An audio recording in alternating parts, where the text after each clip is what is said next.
Yo, you already know who it is, the Kid Hustle Man Fest. Right now, I need you to like, share, and subscribe to the YouTube channel. If you like the interviews, if you like the content, if you want us to interview more of your favorite artists, more of your favorite influencers, more of your favorite reactions, I need you to like and subscribe to the YouTube channel right now. We're on our road to 5K. At 5K, we're giving away something super special. Make sure you like and subscribe to the YouTube channel right now.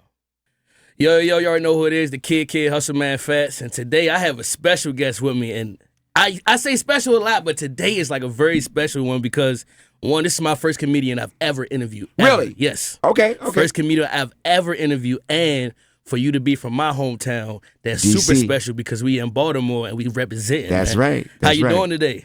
Who can take the children, bounce them on their knees? Did you miss me? Now listen, for some people who may not know who you are, let them know who you are. Tommy Davidson in the place to be. Okay. Tommy D from DC. Also from ILC. Okay. In Living Color. Also, AKA Oscar Proud. P-Day!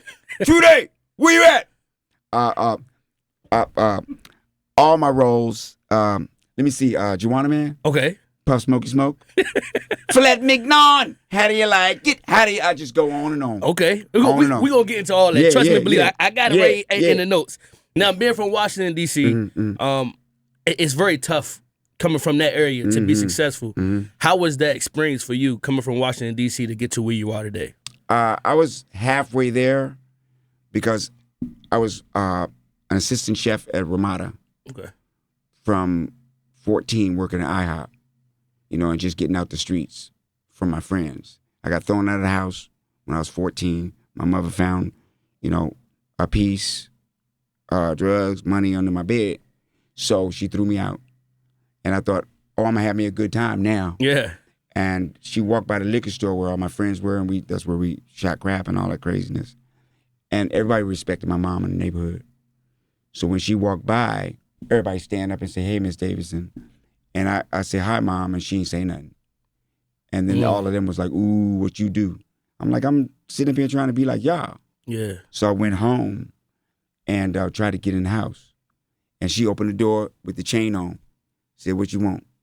I said, "I want to come home." She said, "Get a job." Boom. And from that day forward, I was on that bus every day. Started out at IHOP, went to Roy Rogers Family Restaurant, went from there to Ramada Inn, National Naval Medical Center cafeteria. Okay. And I was, I had a rent a house over in Southeast, had 2 cars, apartment. My buddy said, "You should try comedy." I tried it at the worst strip club in D.C.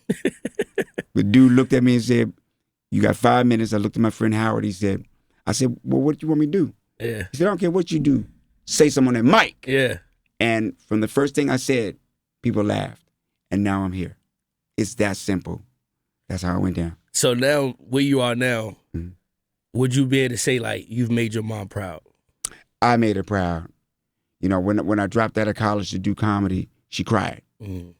And she said, "You know what? I made your college about me. But when I found you in the trash, I wanted you to go through college. That's what I wanted." Yeah. But she said, "As long as you do something that you're happy about doing and you ain't hurting nobody, then I'm with it." And then comedy came.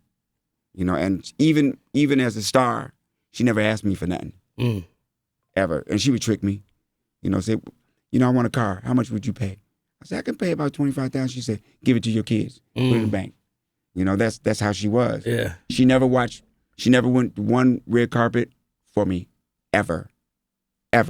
It's deep, man. Yeah, That's man. deep, man. Yeah, man. Now, being from Washington, D.C., have you ever, like, looked back to see some of the young comedians now and what they've done, especially with being able to be so tangible with comedians with our phones now that you can see a comedian today, like... Yeah. 10,000 times. Yeah. But on the phone is different than in front of an audience. Yeah. So I always, when I talk to comedians, I tell them what helped me. And I always stayed on stage, no matter what. I went 24/7. I don't care where it was. I was on stage 7 nights a week. And then I tell them that. And then they go, "Okay, well, what else?" You know what I mean? And I'm like, "Hey, man, I can't tell you more than that." It's like riding a bike. You know, Yeah. you may fall a couple times the first time and it hurt. You know, you learn how to use them brakes. Right. You know what I mean? So it's a different thing. Social media is a whole different thing than the stage. So were you aware that kind of the older comedians were kind of, I don't want to say looking down, but kind of shunning the Instagram comedians because of what you're saying is that you can just pick up a phone right now and be anybody you want. Yeah. Because there's nobody in front of you. That's but right. to sit there in front of 1,000 people, 500 people, shit, even 25 people and still be funny. Yep. Were you aware that kind of that was weighing heavy on, I guess, the comedians coming up? Well, you know what? You know, times change. You know, and, you know, when something comes in and it works, then you just adjust your game to it. You know, I got a lot of stuff on social media, but I still have the same approach to it. Yeah. I put quality into everything I do. Yeah. You know, so I'm out there relating. You know, there's on YouTube, they're following gangs in Chicago. And they're following these boys as they're going and killing each other. Yeah. And I'm like, they got their own websites and everything. Right. You know what I mean? And I'm not doing that. You know, I'm not going to be subject to someone who owns something that's making $1 billion and then having our brothers walk off a cliff. Yeah. So I'm here to represent us as positive as what we are. That's dope, man. That's dope. Now, listen, one of my favorite shows ever in the world, I put this against anything, The Martin Show, right? Right. Martin from the area. Did you miss me? Did you miss me? Did you miss me? Did you miss me?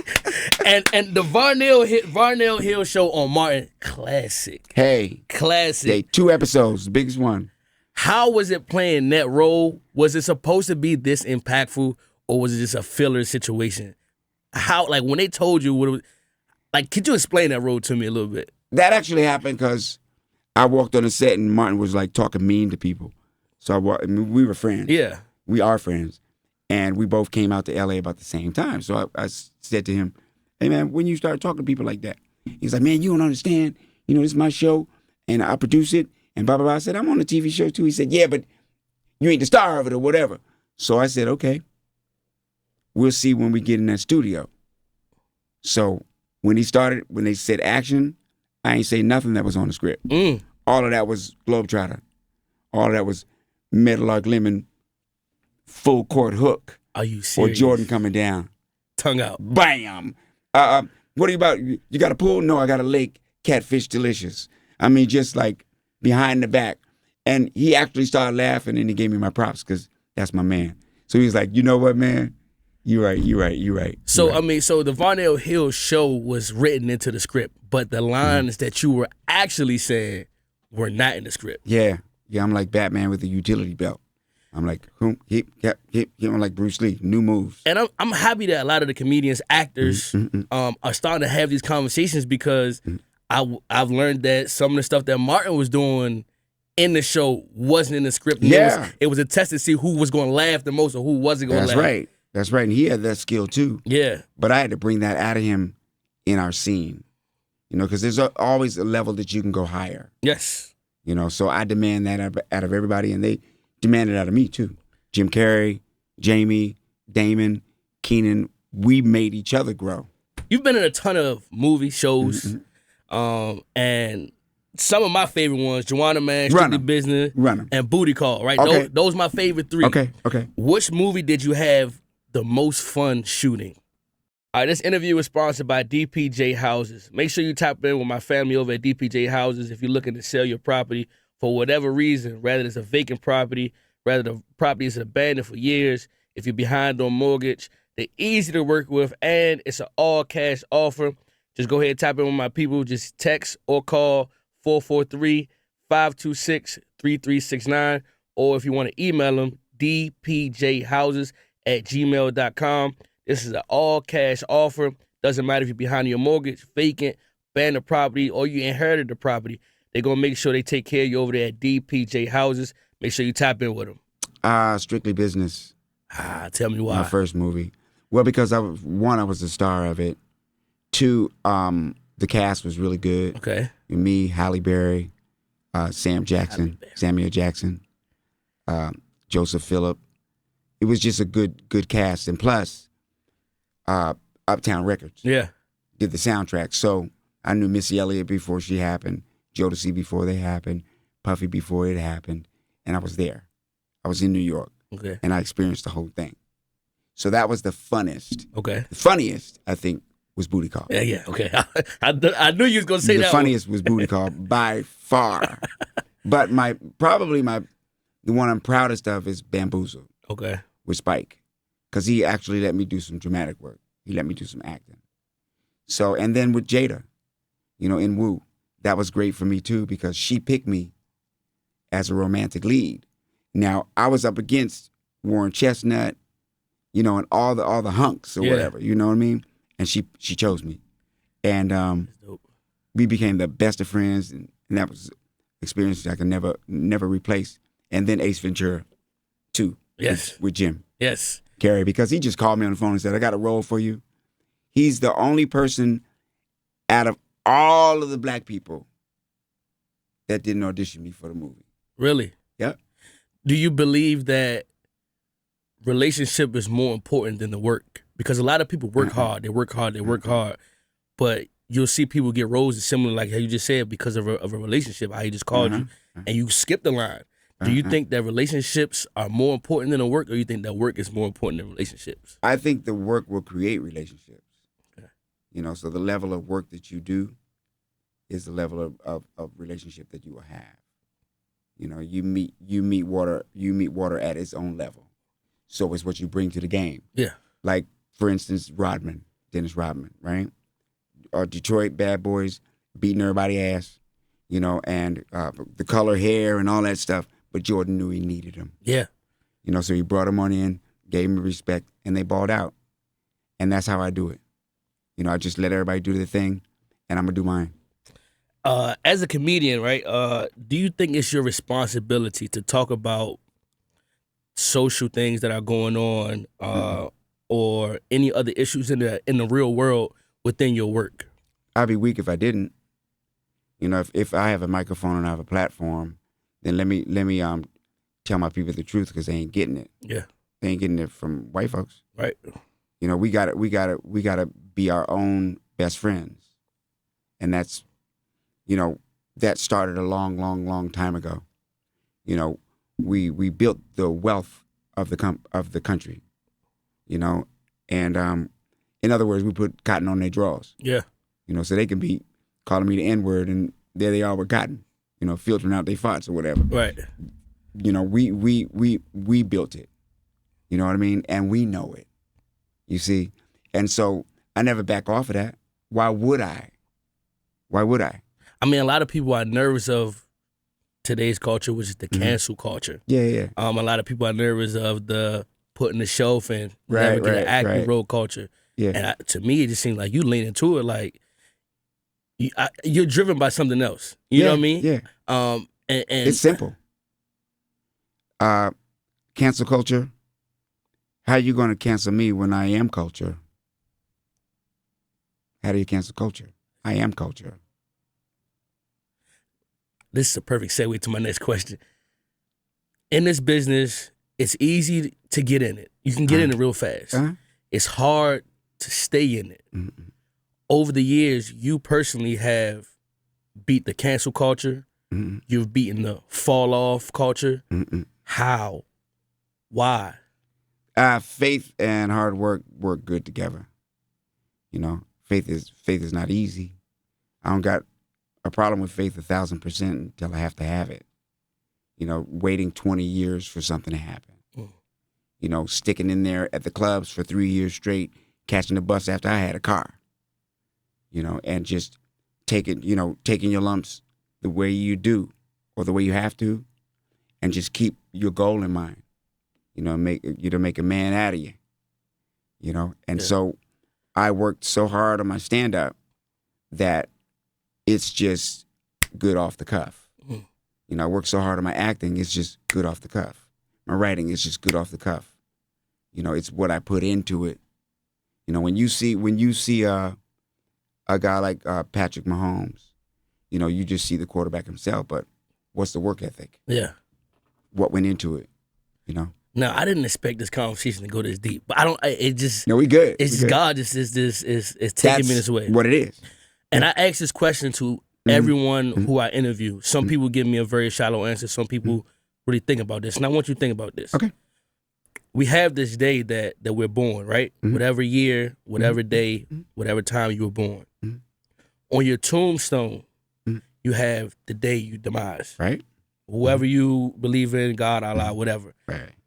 The only other thing that's on that tombstone is that dash. Right. I mean, you got a couple words and things like that, but your name, of course, but that dash. Yeah. I tell people, or I ask people, you have to make that dash be something special. And I asked them, how do you, Tommy, want to be remembered? Just want to be remembered as somebody who brought love to this world and was dedicated to that, you know. And I really do believe that I can't be something and come from nothing. So if you can go from a 0 and then go from the number 1 and count into infinity, then what's inside the 0? You know, we don't know. I don't know about no heaven. I don't know about no hell, but I know about here. Yeah. And I can do the best I can here. You know? That's dope. Yeah.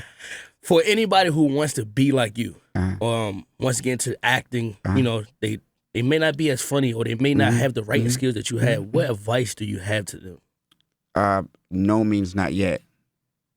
You know, if somebody tells you no, it just means not yet. That's all. That's all. You make your destiny. You know, you make the decision. 3 birds are on a log. 1 decides to fly away. How many is left? 3. It just decided. Action has to follow a decision. Yeah. And so as long as you stay in action to the decisions you make and you stay with it, you're going to make it happen. I'll give you an example, okay? They came to Africa, put us on ships, brought us here. We did all the work. We did it for 400 years. That's called dedication. Yeah. You know, if they can do something like that, I can definitely do anything. Somebody gonna feel that. Yeah. Somebody gonna definitely. If you look at the picture that's on my Earth, Wind and Fire single, you'll see an illustration that says stronger. But when you look at the picture, yeah, you'll know why. If a picture says 1,000 words, this says 1,000,000. Mm-hmm. You making me think right now while I'm interviewing. I'm kind of forgetting the questions a little bit. Yeah, it's all good though. How or what motivates you to keep going when things are getting rough, tough? You know, you've had your trials and tribulations through life, whether that may be losing your mom, whether that be the situation when you had to adjust with your son. What motivates you to keep going? Just being loved and being taught and have gratitude about what I didn't have control over.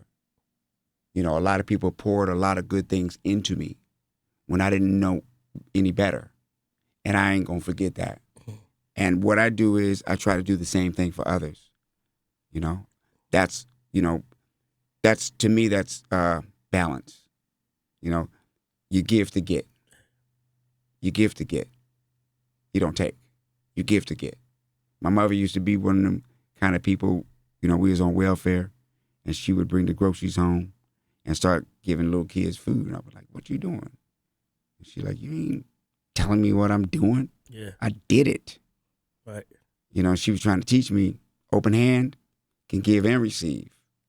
You know, so one of the misconceptions about us and our community is that we don't work together. But we do. Yeah. We do. We do the best we can under the circumstances.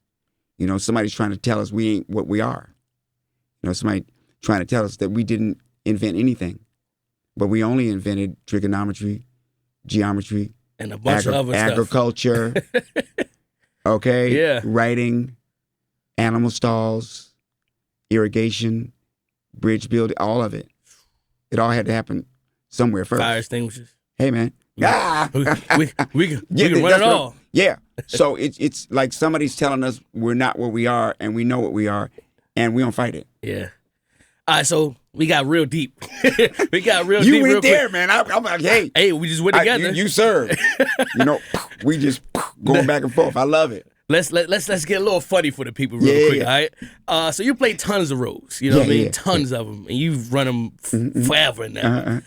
If you could pick one role and actually switch and actually live it in real life, what role would it be? Dag. That's a tough one. It'd probably be Rashawn. Okay. From Booty Call. Tell me why, and tell me what you think life would be right now. Well, because Rashawn, he was laid back, but he was real. Yeah. He was laid back, but he was real, and he was focused. So I'd have to go with that one. But I would give it to Sleep and Eat. Okay. From Bamboozled, because he wasn't feeling the hype. Okay. He knew who he was. He wasn't gonna play the games. He had limits. Yeah. And he did what he had to do. So I would say him. Okay. Yeah. All right. Listen, I want to try to make you laugh real fast. Okay. Let me see. All right. What do you call a cow with no legs? What? You don't have no guess for me? No. Ground beef. I know you ain't really laughing, but that was my little jokey joke that I had for you. Are you beeping it? Huh? Can you beep? What do you mean? If I say this? No, you can curse. Yeah, okay. What do you call a midget prostitute? I don't got it. A little motherfucker about yay high.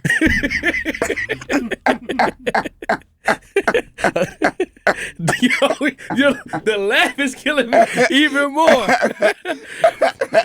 All right, listen. Since we're telling jokes, if you were stuck in an elevator with any comedian from any time period, okay, who would it be, and what joke would you tell? It'd be Richard Pryor, and I'd have to think of something because he's the best. So, I don't know. He's the king. Yeah. I just have to be in the elevator and tell him to tell me one, man. Because I learned everything from that dude. How important was he to your career? He prompted me to be one of the best. Because I couldn't get on stage at the Comedy Store. Yeah. In the main room. When they finally called me to go in the main room, I was on a show with Eddie and him. Yeah. And that's it. And I thought I was hosting. But the owner of the club had me doing just as much time as both of them. So on Friday, Eddie does a half an hour. I do it after him. And then Pryor does that after that. Then the next show, Pryor goes before me. Yeah. I go in the middle, and Eddie ends it. And we did that Friday and Saturday. And I was ready. Yeah. I was ready. That's dope right there. Man. I was ready, man. Got a standing ovation and all of that. And Richard Pryor walked up to me, and never met him in my life. And we were sitting in this little closet. You know, they back in the green room with all the chicks and the food and all of that. And we in a little closet. Yeah. And he came over there, and he looked me up and down like I was some kind of strange animal, man. He said, "Man, you's a funny motherfucker," and walked away. I was like, You did it. You did it. And then I called my mother. Yeah. Because like 2 days before that's that DC, my mother. Yeah, I called my mother. And 2 days before that, she had sent me a piece of paper in the mail. And she wrote on a magic marker, she left a $20 bill in there. She said, first of all, I know you need it. Then second of all, don't leave. And I didn't leave. You know, and that happened a couple of days later. And she was like, I told you not to leave. See? That's dope, man. Yeah. What's next for Tommy? This weekend. Yeah. Yeah, every show is my first and last one. You know, that's the event. That's what's happening. When I'm on deck, that's what I'm doing. You know what I mean? But today's my last day until tomorrow. Yeah. So I'm all in. I'm all in. I'm all in as a person, as a father, as a friend, as a partner, you know, as a true American, as a true citizen of the globe. Yeah. And more importantly than anything, as an African. Man, listen, I thank you so much for sitting down and talking with me. Just to be honest with you, I had no idea you were coming today. Really? This is beautiful then. This whole conversation was, he walked in here 10 minutes ago and said, where is the personality that usually sits here? Really? And I said, she's not here. And he said, well, you have an interview. I said, interview with who? And he told me, and I got stuck. And I said, you know what? I have to literally make sure I have a great interview because you're one of the people who I watched growing up as a kid, being from Washington, D.C. Okay. You make me cry a little bit. Yeah, it's all good, Being man. from Washington, D.C., watching you in all the movies, and I really appreciate this conversation because you honestly don't know the things that I'm going through right now, and your words are going to resonate with me, especially after I sit down and edit this interview and make sure it looks and sounds right, and I have to rewatch it again and again. Yeah. And I appreciate you for coming here, man. In this day that we have, the last one that we have until tomorrow, you know, our potential is reached to a peak. And that's just the way God put it, man. You know what I mean? Every beat of my heart goes to someone else. You know what I mean? And then you take that from here and you take it to the next. And that's how it go. That's just how it go, man. Just like Pryor did me. He walked up to me, had enough love to be honest with me right then and there, and wasn't trying to be on nothing, that I'm better than you or none of that. You know what I mean? And that's what my mother taught me. You know, she taught me, hey, you know, you're a person. You're a person, man, and you relate to. And she was real honest with me. My mother was white. You know, ain't no inheritance coming to you. You know, there's 3 ways to make money. You could either steal it, which is going to be hard for you because you're never really you can go to jail and you're never going to be settled with that. You know, inheritance is gone. She said the thing that you have is to work for it like everybody else. You know, and I used to go to my auntie when I'm having trouble with my kids and stuff, and they're confusing me and I'm trying to raise them the right way. And she used to tell me, you got to do what all of us do. And I kept saying, what? Pray?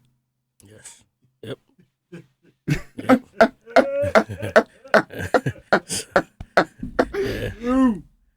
That's what it is. Yeah. Man, listen, I really appreciate you so much coming through, man. I appreciate the conversation, I got it. And I'm so happy to see that it works. Yes. Because you're the result. When you're by yourself and you're trying to figure stuff out, you know, it's a form of prayer. And it came to be right now. Knock on wood. Thank you, man. I appreciate you so much. Man. I appreciate that, man. I'm out of here. Mr. Tommy came through. Maybe I can get a movie with him one day. Yeah, man. Hey, there was a group called McFadden and Whitehead, and they said, there's been so many things that held us down. But now it looks like things are finally coming around. Yeah. Right? I know we got a long way to go. But where we end up, I don't know. Right? We won't let nothing hold us back. We're going to put ourselves together. We're going to polish up our act. If you ever been down before, I know you refuse to be held down anymore. So don't let nothing stand in your way. Because ain't no stopping us now. Yeah. Anything else? That's it. You got me. You got me here. That's it. Trust me. Hey. You know, like I said, this is our last day until tomorrow. Yeah. We don't know what's going to happen, so we might as well take advantage of the faith that brought us here. My ancestors took the lash so I could have the cash. Yeah. You know, they took the lash so I can travel the world. Their faith is why I'm here. And why, you know, in that way, I'm flawless because we put in the work. Thank you so much, man. I appreciate it. Thank you for coming in and bringing a man work too.